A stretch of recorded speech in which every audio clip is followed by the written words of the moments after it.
When they were safely outside, Draco removed his hand from her lower back. Right, well, I was ready to leave anyway, so thanks for the out. It's been a pleasure, Gray. Are you saying you're coming to my hotel? What? You can't be serious. You want me to shag you? You're completely pissed. No, you don't really have to shag me. Draco didn't miss the way she had said had to, like it would have been a chore for him or something. But Ron is definitely going to call my bluff tonight, and I need you to be there. And why would I agree to come and have such a scintillating, sexless night with you? Well, you could consider atonement for terrorizing me for years. He winced. That was true. He did do that. Or you could do it because the look on Ron Weasley's face when we answer the hotel door later is going to be something you really don't want to miss. Draco thought for a minute. You've got yourself a deal, Granger, on one condition. Fine. You forgive me for being a prat back in school. You never apologized. Well, it should be obvious. You can't have an implied apology. That's not an apology. You have to actually... Fuck, Granger. Okay, I'm sorry for being a dick when I was a kid. Better? Meh, fine.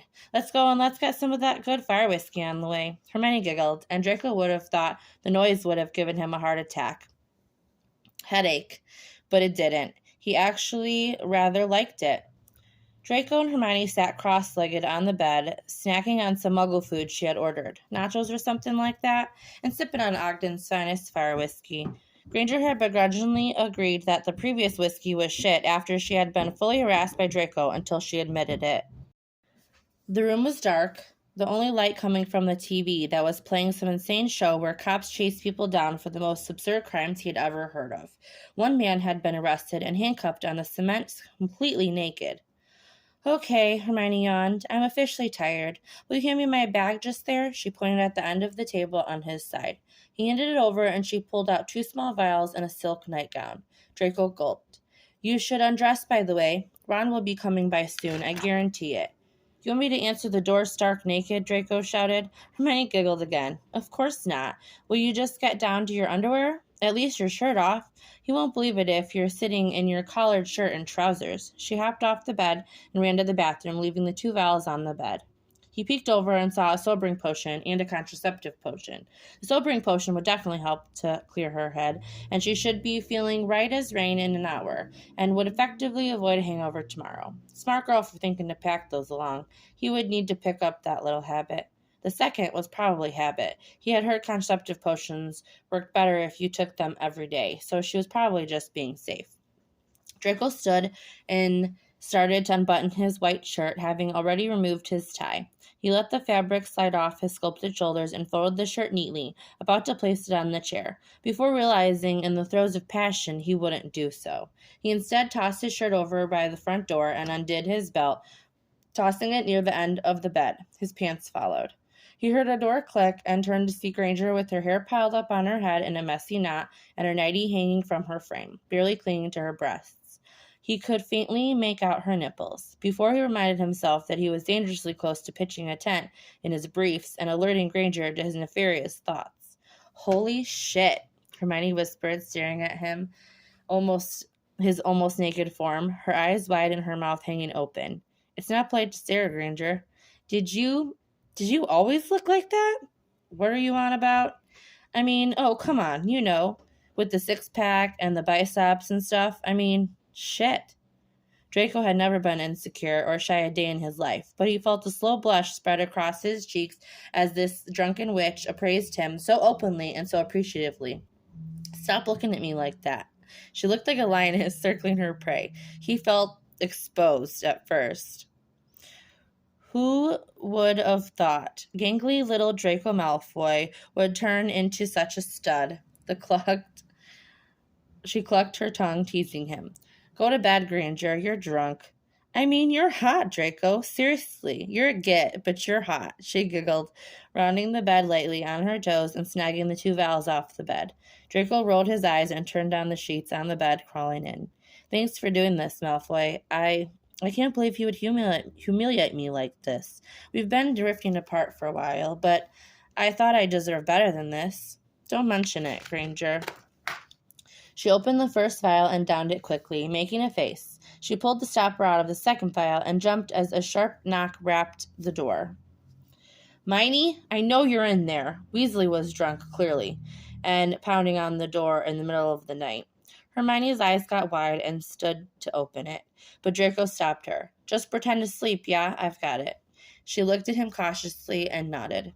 She fell back against the pillow, her hair still a mess, and her nightie now askew. Draco reached down to move the thin silk strap down, so it looked like it was barely hanging, and she smiled. Draco gave his core muscles a quick flex, glad to know Granger had appreciated them so. Hopefully it was something that would make Weasley feel horribly inadequate. He leaned his body against the doorframe, his right hand bracing the side, and whipped the door open with his left. Shh! Quiet, Weasel. I'll fucking kill you. Weasley looked positively barking mad. It actually kind of took Draco aback. Now, I have to ask you to please keep your voice down. Wouldn't want to have to call security and have them take out the trash at this hour. How dare you touch her, you fucking pig? She's rather knackered from our rounds earlier, Weasel. Would you mind popping back in the morning? Thanks, mate. And hey, don't worry about our girl here. She found herself a real man. He winked and closed the door, not wanting to risk getting actually punched in the face. Weasley did always have a hot temper, and it's best he not push his luck tonight. He crawled into bed next to Hermione, who was indeed snoring. The witch could certainly handle her whiskey, that was for sure. Come on. Common sense told him he could probably leave now. The weasel had been shamed. Granger had been tucked in safely, but he didn't, and he didn't really know why he didn't. Instead, he lay down facing her and watched her for a few long moments before falling into deep sleep himself. Draco was dreaming of soft lips kissing his collarbone and trailing up his neck, reaching his ear and sucking on it gently, grazing teeth, making goosebumps cover his entire body. When the smell of jasmine overtook his senses and a few curls tickled his cheek, he quickly opened his eyes, realizing this was not a dream. He looked over to the clock. 3 a.m. Hermione was straddling his waist and planting kisses everywhere but his lips.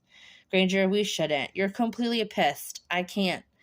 Sobering potion. I am fine, Malfoy, but 10 points to Slytherin for being a gentleman. His cock twitched as she slipped into head girl mode, and he all but groaned as she ground down on his quickly stiffening erection. Still, I don't want you to regret. I won't, I promise. It's just tonight. Granger. He wanted to, honestly, he did, but he felt like Weasley would be right about him. He would be a pig if he had sex with her. Is there something wrong with me? That Ron didn't, and now you? She sounded so sad, so wounded. That wasn't the reason why he agreed, though. He agreed because he really, really wanted to shag the witch that was straddling his lap right now. That was all. He buried his hands in her curls and brought her mouth onto his, her nails scratching down his chest. There's nothing wrong with you, Granger. That weasel might not know what he gave up, but I won't let it go to waste, he whispered against her lips. He bucked up into her, and she whimpered as he assaulted her mouth again, prying open her lips so that his tongue could dip into her mouth, exploring and teasing with each press. His hands slid up her creamy thighs until they reached her waist, where he had expected to find her knickers, but felt her smile against his lips as he found none. Merlin, how this night has turned around for the better.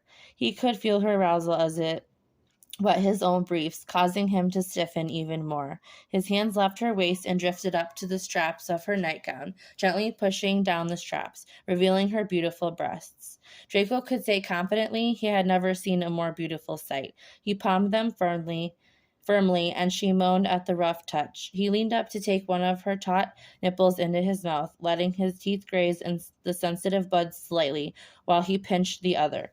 She was already mewling and grinding hard down onto him. He flipped her suddenly, eliciting a gasp, and he reached down to enter her folds with 2 fingers.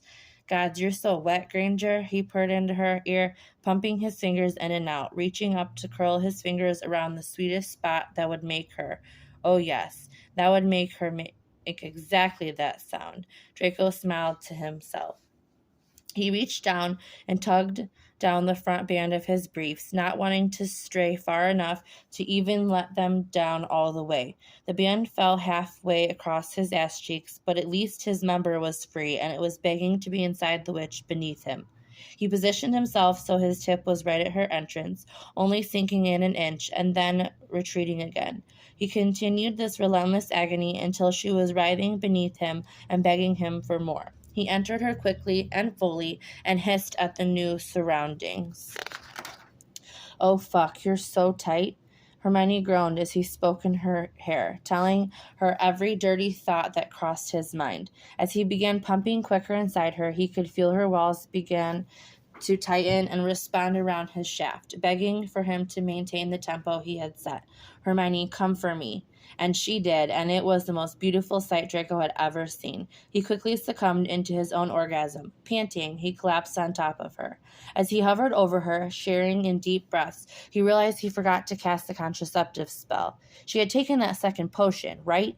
Of course she had.